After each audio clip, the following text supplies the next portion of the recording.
Okay, there's one final kind of two-step equation that we don't see too much, but here's what we need to know. The top of a fraction is like parentheses. Here's what I mean. Here's an example of an equation. X minus 7 over 3 equals 4. How do I solve this? Now, here's the thing. When we've been solving equations, we've been saying, oh, we deal with addition and subtraction first, then multiplication and division. So you think, oh, I add 7 first, and then I multiply by 3. Nope. Here's the thing. The top of a fraction is like parentheses. So it's as if there's parentheses here. Remember that we're working with reverse order of operations.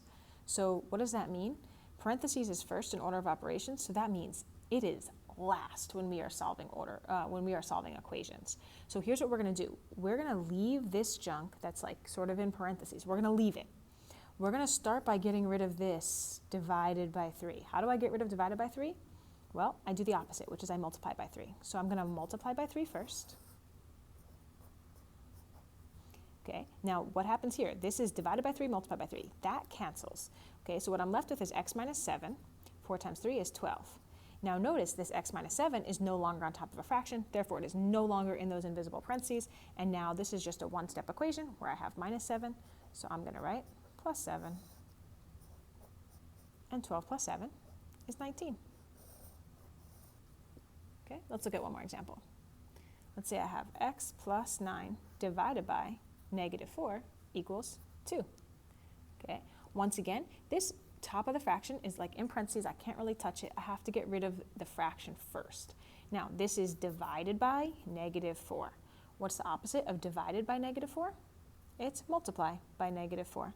If I multiply by negative 4 on one side, of course I have to multiply by negative 4 on the other side. So this cancels. I have x plus 9, right?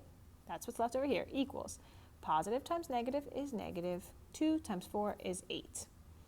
Now, I want to get x by itself, so I need to subtract 9.